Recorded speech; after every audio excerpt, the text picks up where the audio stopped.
Episode start होता है तो वो उसे हुआन की वाइफ से मिलवाने के लिए लेकर तो आता है, मगर पता चलता है कि हुआन की वाइफ की तो डेथ हो चुकी होती है और वो कहता है कि मेरी वाइफ ने कहा था कि वो मेरे साथ हमेशा रहेगी, इसीलिए मुझे यही लगता है कि वो मेरे साथ ही है। अब इसी टॉपिक पर शेंग शी बात कर रहे होते हैं तो शेंग शी से कहता है कि मैं तुम्हें इस चीज की इजाजत देता हूँ कि अगर कभी मेरी डेथ हो गई तो तुम्हें पता चल जाएगा कि कब और कहाँ हुई है। अब ये बात सुनकर शी की आंखों में आंसू आ जाते हैं और वो शेंग से फौरन कहती है कि मुझे नहीं लगता कि तुम्हें कुछ होगा, तुम लंबी जिंदगी ही जियोगे। दूसरी तरफ इन लोगों को पता चल जाता है कि नैनयान का प्रिंस इनसे मिलने के लिए आ रहा है। अब वो किंग जैसे ही शेंग से मिलने के लिए आता है तो शेंग अंदर ही बैठकर उससे बात कर रहा होता है, बाहर नहीं आता, और उससे कहता है कि अगर आप वार नहीं चाहते और पीस चाहते हैं तो बेहतर यही होगा कि आप मुझे यहाँ से जाने दें। अब किंग इसकी बात को एक्सेप्ट तो कर रहा होता है, मगर इससे कहता है कि मैं तुम्हें इतनी आसानी से कैसे जाने दूं। इसीलिए रिटर्न में इससे कहता है कि तुम्हें मेरा बेटा यानी कि यान मुझे वापस लौटाना होगा। और वहाँ यान नैन्सियों आने की तैयारी कर रहा होता है क्योंकि वो समझ जाता है कि इसका फादर शेंग को इतनी आसानी से जाने नहीं देगा और रिटर्न में मुझे ही मांगेगा। इसीलिए ये खुद अपने फादर से बात करने के लिए जा रहा होता है, मगर काओ भी इसके पीछे पीछे चलने लग जाती है ये कहकर कि मैं तुम्हें प्रोटेक्ट करूंगी। और वहाँ शेंग किंग को साफ इनकार कर देता है कि मैं अपने आप को बचाने के लिए अपने आर्मी के बंदे को आपके हवाले नहीं कर सकता। और दूसरी बात ये कि वो खुद ही नहीं आना चाहता। अब ये बात किंग समझ जाता है, मगर फिर भी शेंग से कहता है कि तो तुम्हें मुझे कोई गिफ्ट देना होगा, ऐसे खाली हाथ तो मैं तुम्हें नहीं जाने दूंगा। तो यहाँ शी शेंग की मदद करती है उसे गिफ्ट देने में, और अपनी फैमिली की बुक्स कलेक्शन जो कि बहुत ज्यादा वैल्यूएबल होती हैं वो इस किंग को गिफ्ट के तौर पर देने लगती है। अब सारा मामला सेट हो जाता है, इसीलिए शेंग उस किंग से मिल लेता है। दूसरी तरफ नैन्सियो के किंग को जब पता चलता है कि उसका बेटा यान यहाँ आया है तो वो फौरन भागता हुआ उससे मिलने के लिए आ जाता है और उसे अपने साथ वापस चलने को कह रहा होता है, मगर यान उसे साफ इनकार कर देता है क्योंकि इसे ये भी पता चलता है कि इस नैन्सियो के किंग की वाइफ और इसके बच्चों को भी मार दिया। इसीलिए इसको अपने इस फादर से और ज्यादा नफरत हो जाती है, मगर इस किंग को अपने इस बेटे से बहुत मोहब्बत होती है, इसीलिए ये इसे कह देता है कि शेंग कल यहाँ से वापस चला जाएगा। अब इसी वजह से यान बहुत परेशान खड़ा होता है, इसीलिए काओ उसका मूड ठीक करने के लिए आ जाती है और इसका दुख दर्द शेयर करने के लिए अपनी स्टोरी भी इसे सुनाने लगती है कि इसके फादर को भी इसकी माँ और इसकी परवाह नहीं थी। इसकी माँ के इलाज के पैसे वो ड्रिंक्स खरीदने में और कार्ड्स खेलने में लगा देता है, जिसकी वजह से इसकी माँ की डेथ हो जाती है। इसी वजह से ये अपना घर छोड़कर यहाँ आ जाती है और यान से कहती है कि मैं अपने फादर से नफरत नहीं करती क्योंकि मैं उसे इस काबिल भी नहीं समझती। दूसरी तरफ अब ये लोग कल वापस जा रहे होते हैं, इसीलिए शी का थोड़ा मूड ऑफ होता है क्योंकि वो यहाँ से जाना नहीं चाह रही होती। इसीलिए शेंग शी को यहाँ घुमाने के लिए ले आता है, मगर इनके साथ हुआन भी आ जाता है। अब यहाँ ये लोग सारे डिनर कर रहे होते हैं कि इतने में ही किसी लड़के की नजर शी पर पड़ती है और उसे वो काफी अच्छी लगती है, इसीलिए वो उससे बात करने के लिए चला आता है और उससे पूछ रहा होता है कि आपकी एंगेजमेंट हुई है या नहीं। तो शी मना कर देती है, तो वो शी को उसके साथ वाइन पीने के लिए इनवाइट करता है। ये देखकर शेंग जेलस हो जाता है और उसे साफ कह देता है कि अगर तुम्हें वाइन पिलाने का इतना ही शौक है तो हम सबको इनवाइट करो। अब यहाँ ये लोग बोर्ड में बैठ रहे होते हैं, मगर हुआन इनके साथ नहीं बैठता क्योंकि वो कबाब में हड्डी नहीं बनना चाहता, इसीलिए इन दोनों को ही बोर्ड में भेज देता है। अब यहाँ बोर्ड जैसे ही डिसबैलेंस होती है तो शी शेंग पर जाकर गिरती है, जिसकी वजह से शेंग थोड़ा ऑकवर्ड हो जाता है और बाहर जाकर खड़ा हो जाता है। अब जब शेंग बाहर खड़ा होता है तो वहाँ दूसरी बोर्ड में कुछ लेडीज मौजूद होती हैं और वो शेंग को वहाँ खड़ा देखकर उससे फ्री होने लगती है और उसे अपनी बोर्ड में इनवाइट कर रही होती है कि आए आप हमारी वाइन पार्टी में, मगर शेंग उन्हें इनकार कर देता है और वो वापस अंदर बैठने के लिए आ ही रहा होता है, मगर शी इतना जेलस होती है कि वो फौरन बाहर आ जाती है और शेंग का हाथ पकड़कर खड़ी हो जाती है। यहाँ तक कि वो बोर्ड वाला भी कहने लगता है कि अगर आप आने में थोड़ी सी देर करती तो वो आपके हस्बैंड को आपसे छीनने की कोशिश कर रही थी। ये बात सुनकर तो शेंग भी हंस पड़ता है,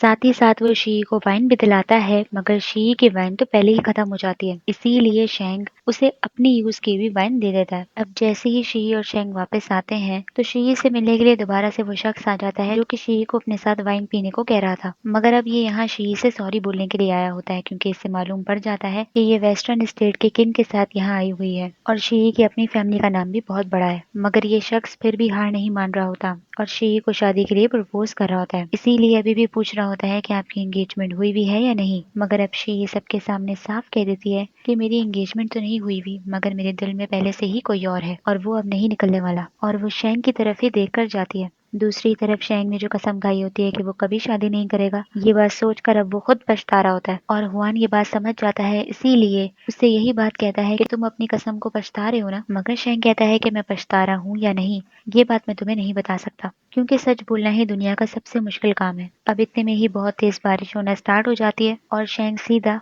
शी के कमरे के बाहर आकर ही खड़ा हो जाता है। शी तो वैसे भी शेंग का वेट कर रही होती है और जब उसे दिखता है कि वो उसके कमरे के बाहर खड़ा है तो वो उससे खुद बात करने लगती है और उससे कह देती है कि मैं तुम्हारे लिए ही परेशान हो रही थी क्योंकि तुम घर से बाहर थे और काफी तेज बारिश हो रही थी। अब शी उससे थोड़ी बहुत बात करके वापस चली जाती है मगर शेंग उसके कमरे के बाहर ही खड़ा रहता है। पूरी रात से सुबह हो जाती है। अब दूसरे दिन शी और शेंग वापस जा रहे होते हैं तो हुआन जानबूझकर उस बच्चे को इनके पास भेजता है ताकि वो शी को बता दे कि शेंग उसके रूम के बाहर पूरी रात खड़ा रहा था और ऐसा ही होता है, वो बता देता है। अब यहाँ शी और शेंग हुआन को गुड बताते हैं और वो लोग वहाँ से चले जाते हैं। अब शी ने लोटस फ्लावर की भी तस्वीर बनाई होती है, इसीलिए हुआन सोचता है कि ये पिक्चर वो अपने एकेडमी में लगा लेगा क्योंकि अगर आगे जाकर शी और शेंग की शादी हो गई तो इस पिक्चर की वैल्यू बढ़ जाएगी। अब शी और शेंग जब बोर्ड में बैठ के वापस आ रहे होते हैं तो शी पुरानी बात सोच रही होती है और हमें पता चलता है कि शी ने जब बोलना स्टार्ट किया था तो उसने पहला वर्ड मास्टर ही क्यों बोला। इसकी वजह ये होती है क्योंकि शेंग शी की हर बर्थडे में उसे गिफ्ट दिया करता था मगर शी ने कभी उसे गिफ्ट नहीं दिया। इसीलिए वो शी से कहता है कि जब मैं वार से वापस आ जाऊं तो तुम कोशिश करना कि तुम मुझे मेरे नाम से बुलाओ या तो मास्टर कह के बुलाओ, यही मेरे लिए तुम्हारा गिफ्ट होगा। अब इतने में ही शेंग और शी वापस अपने आर्मी वालों के पास आ जाते हैं। अब शेंग और शी नैन्जियो शहर में फंस गए थे, इस बात की खबर फैंग को भी मिल जाती है। इसीलिए ये दौड़ा चला आता है और फैंग को यहाँ देखकर होंग नर्वस हो जाती है। अब फैंग जिस शहर को गार्ड करता है उसका नाम होता है शुयांग। तो शेंग कहता है कि क्यों ना हम सारे शुयांग शहर चलें और शेंग इसलिए कह रहा होता है क्योंकि शी वहाँ जाना चाहती है। दूसरी ही तरफ पिंकिंग शहर के किंग को दिखाया जाता है और ये शेंग का दोस्त होता है और इसी के शहर में ही शेंग ने हुआयांग को भेजा है। अब इस पिंग को हुआयांग से मोहब्बत हो जाती है, इसीलिए वो इससे झूठ कह रहा होता है कि कोई भी घर खाली नहीं है और अपने मेंशन में ही उसे रखा हुआ होता है। और जब वो जिद करती है कि उसके रहने का बंदोबस्त किसी और जगह किया जाए तो पिंग जज्बात में आके अपनी फीलिंग्स का इजहार कर देता है कि अगर मैंने तुम्हें यहाँ से जाने दिया तो मैं रोज तुम्हें यहाँ कैसे देखूंगा, और अपनी सारी दिल की बातें कह के शर्मा के वहाँ से चला जाता है। मगर इसकी बातें सुनकर हुआयांग स्माइल कर रही होती है। दूसरी ही तरफ फैंग इन लोगों को अपने शुयांग शहर ले आता है और वहाँ इन सब से मिलने के लिए हुआ भी आ जाती है। अब हुआ और फैंग की किसी बात पर बहस चल रही होती है, इसीलिए वो शेंग से वो बात डिस्कस करने लगती है और पता ये चलता है कि हुआ फैंग को वापस सेंट्रल स्टेट जाने को फोर्स कर रही होती है कि हम वापस तुम्हारे घर जाकर ही रहते हैं। मगर फैंग शुयांग शहर को छोड़ने के लिए नहीं मान रहा होता क्योंकि ये इस शहर की रखवाली करता है और अपनी ड्यूटी नहीं छोड़ना चाहता और उसे साफ इनकार कर रहा होता है कि मैं इस शहर को छोड़कर नहीं जाऊंगा। तो हुआ उससे कहती है कि अपने बच्चे की खातिर भी नहीं जाओगे और उसे कह देती है कि मैं प्रेग्नेंट हूँ, इसीलिए मुझे वापस ले चलो, मुझे यहाँ का एनवायरनमेंट सूट नहीं करा। अब वो फैंग से ये सारी बातें कह तो देती है मगर बाद में पता चलता है कि वो कोई प्रेग्नेंट नहीं होती और उसने झूठ कहा होता है बस वापस सेंट्रल स्टेट जाने के लिए। और वो ये झूठ इसलिए कह रही होती है क्योंकि हुआ जिससे मोहब्बत करती है उसका लेटर इसके पास आया होता है, इसीलिए ये वापस सेंट्रल स्टेट जाना चाहती है ताकि फैंग से अपनी शादी को खत्म करके, और अपनी मेड की मदद मांग रही होती है कि तुम डॉक्टर को झूठ कहने का कह देना। अब साथ ही साथ इसकी मेड इसे समझाने लगती है कि फैंग आपसे मोहब्बत तो नहीं करता मगर आपकी इज्जत बहुत करता है, अगर आप चाहती तो उसे खुद से प्यार करवा सकती थी। लेकिन हुआ कहती है कि वो तो बहुत अच्छा है मगर मैं ही, और इतने में ही फैंग रूम में आ जाता है। अब फैंग हुआ से कहता है कि हमारे बीच में कभी भी ऐसा कुछ नहीं हुआ तो तुम प्रेग्नेंट कैसे हो गई, और उससे कहता है कि मैं तुमसे नहीं पूछूंगा कि इस बच्चे का फादर कौन है, मगर मैं फिर भी इस बच्चे को अपना नाम देने के लिए तैयार हूँ। और उससे कहता है कि अगर तुम मुझसे डिवोर्स चाहती हो तो मैं तुम्हें वो भी दे दूंगा, और उससे कहता है कि अगर तुम मुझसे डिवोर्स चाहती हो तो मैं तुम्हें वो भी दे दूंगा, या अगर तुम ऐसे ही वापस सेंट्रल स्टेट मेरे घर जाकर रहना चाहती हो तो तुम रह सकती हो लेकिन मैं वापस नहीं जाऊंगा। ये वो उससे कहता है कि किस्मत ने तो हम दोनों को एक दूसरे से मिलवा दिया था मगर अब आगे तुम सेंट्रल स्टेट में रहोगी